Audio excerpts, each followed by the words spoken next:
नमस्कार, आप देख रहे हैं BS24 न्यूज। मैं हूं आपके साथ विनोद कुमार। इस वक्त हम गुरुग्राम के बीजेपी कार्यालय गुरु कमल पे मौजूद है और हमारे साथ धनराज बंसल जी मौजूद है, जिला प्रवक्ता है बीजेपी के। धनराज जी, काफी उठापटक इस बार देखने को मिला गुरुग्राम लोकसभा में, क्या कहना चाहेंगे? देखिए, अभी तो गिनती चल ही रही है। पूरे परिणाम आने बाकी हैं और फिलहाल जो लीड है मेरे ख्याल से 60,000 से ज़्यादा की चल रही है जी। और हमें उम्मीद है कि ये लीड 1.5 लाख तक पहुंचने की। पिछले बार 3,80,000, इस बार 1.5 लाख। तो कुछ कहाँ कमी रह गई? ये सब चीज़ें समीक्षा होएगी। पार्टी जब पूरे रिजल्ट आ लेंगे उसके बाद पार्टी इस पे एनालिसिस करेगी, समीक्षा होएगी और तब पता लगेगा कहाँ कमी रही, और अगर कहीं कमी रही है उसको सुधारेंगे और अगले 3-4 महीने में फिर विधानसभा चुनाव आने वाला है, उसमें हम बेटर करके दिखाएंगे। आपसे भी मेरी बातचीत होती रहती थी, पहले भी हुई थी। आपने कहा था अब की बार 400 पार तो नहीं हो रहा, 300 पार में भी एनडीए को मुश्किल हो रही है। आखिर ऐसा क्यों? देखिए, ये लक्ष्य था हमारी पार्टी ने, और इवन हमें लग रहा था जनता कह रही है। एक बार ये ऐसा था कि केवल पार्टी का नहीं, केवल मोदी जी का नहीं, केवल अमित शाह जी का नहीं, ये ऐसे लगने लगा था कि जनता का नारा हो गया कि अब की बार 400 पार। कहाँ तो कुछ कमियां दिख रही हैं कि जो एनडीए है अभी जो टीवी चैनल्स पे दिखा रहा है, रिजल्ट दिखा रहा है, वो 295 के आसपास है। 300 से भी कहीं ना कहीं कुछ कम रहे हैं।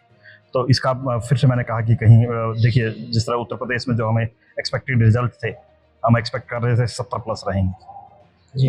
उम्मीद तो थी कि शायद 80 की 80 क्लीन स्वीप करेंगे, लेकिन 70 प्लस की जरूर उम्मीद थी। उत्तर प्रदेश से धोखा मिला। मैं धोखा वर्ड नहीं इस्तेमाल करना चाहूंगा, धोखा थोड़ा सा एक हैवी सा वर्ड हो जाता है, लेकिन उम्मीद के अनुरूप हमें परिणाम नहीं मिले, ऐसे कहूंगा। तो बीजेपी पर्सनल 272 पार नहीं कर पाई, तो क्या सहयोगी दल छिटक जाएगी? नहीं, ऐसा नहीं है। कुछ हमारे सहयोगी दल बहुत पुराने सहयोगी रहे हैं, हो सकता है यदा कदा वो बीच में इधर उधर भी गए हों, लेकिन जब आप देखते हैं कि एक पार्टी के बहुमत से केवल 25-30 की दूरी है, हो सकता है ये दूरी भी जब तक फाइनल रिजल्ट आए हो सकता है ये पूरी हो जाए, लेकिन अगर आपकी बात भी मैं मानूं, बड़ी करूं, और जिसमें देखें कि इस टाइम 240 के आसपास, 250 के आसपास हम हैं, और जीत के लिए, सरकार बनाने के लिए 272 हमें चाहिए, जो मैजिक फिगर है, 272 का फिगर है, उससे हम हो सकता है 20-25-30 की दूरी हो। दूसरी तरफ सेकंड लार्जेस्ट पार्टी कौन है? कांग्रेस पार्टी। कितने हैं जी उनके? 95-100 ऐसे ही 100 के आसपास। ठीक है, वो आधे पे भी नहीं है। हम कहीं 250 के आसपास खड़े हैं, वो 100 से नीचे हैं या 100 के आसपास हैं। तो दूसरे से कैसे उम्मीद करें? क्या 272 के नजदीक 250 वाला है या 95-100 वाला है? एक वक्त आया था देश में 98 के आसपास, जब भाजपा जी की सरकार भी गिरी थी, सभी दल मिलकर सरकारें बना रहे थे। तो क्या यही दोहराने वाला तो नहीं है? क्योंकि अभी चर्चा होने लगा है सोशल मीडिया पे कि नीतीश कुमार फिर से पलटी मारने वाले हैं। नीतीश कुमार कहीं नहीं जाएंगे। नीतीश कुमार जी ने बोला है, नेतृत्व को आश्वासन दिया है। उधर से चंद्रबाबू नायडू जी ने भी बोला है कि हम आपके साथ ही रहेंगे। जो हमारे पुराने सहयोगी थे, पुराने सहयोगी साथ में रहेंगे। जो आप 98 के दौर की बात कर रहे हैं, और एक बार ऐसा भी समय आया था कि 1-1.25 साल में दूसरा इलेक्शन हो गया था, कमजोर सरकारें थी। वो कमजोर सरकारें देश के हित में नहीं होती। कमजोर सरकारें देश का नुकसान करती हैं। जो गठबंधन की मजबूरी वाली सरकारें होती हैं वो भी नुकसान करती हैं। आपने मनमोहन सिंह जी का दौर देखा होगा, तब मौनी बाबा थे, वो कहते थे गठबंधन धर्म निभाना है, उसमें करप्शन होता था। लेकिन दूसरी तरफ जब हमारी सरकार की बात हो रही है, भारतीय जनता पार्टी की जब सरकार की बात हो रही है, पहली चीज तो हम शायद 272 का आंकड़ा छू लेंगे, अचीव कर लेंगे, और अगर 10-20-30 की कमी रही तो उसमें कहीं पे कोई कंप्रोमाइज नहीं होगा। गठबंधन के हमारे जो पुराने साथी हैं वो हमारा साथ देंगे, और जो कुछ निर्दलीय या कुछ छोटी पार्टियां हैं वो भी हमारे साथ आ जाएंगी। राव साहब अभी लीड कर रहे हैं, कितना आश्वस्त है उनको जीत को लेकर? मैंने अभी थोड़ी देर पहले बोला कि इस टाइम शायद उनकी लीड 60-65 हज़ार के करीब है। कुछ राउंड्स बाकी हैं, 2 लाख के करीब वोटों की गिनती होना शायद बाकी है।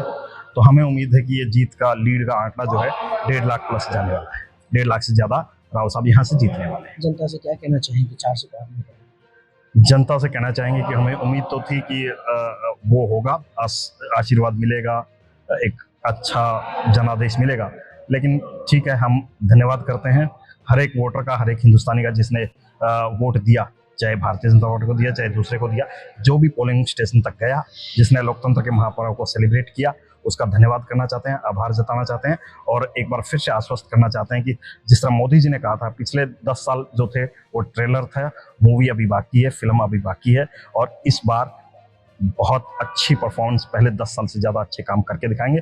विकसित भारत का मोदी जी का सपना है जो है उसको साकार करके दिखाएंगे।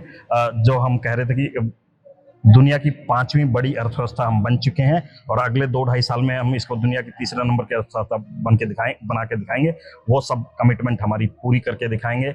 और इसके साथ साथ मैं, क्योंकि मैं हरियाणा से हूँ, गुड़गांव से हूँ, गुड़गांव की जनता से, हरियाणा की जनता से अपील करना चाहूँगा कि आने वाले विधानसभा चुनाव में हमें अच्छे से मैंडेट दीजिएगा।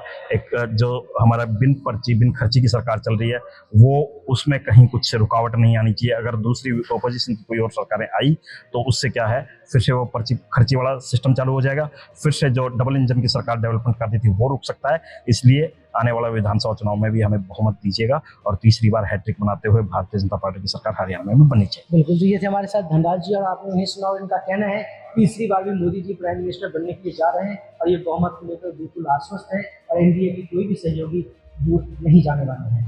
कैमरा पर्सन सागर के साथ विनोद यादव, BS24 न्यूज़, गुरुग्राम।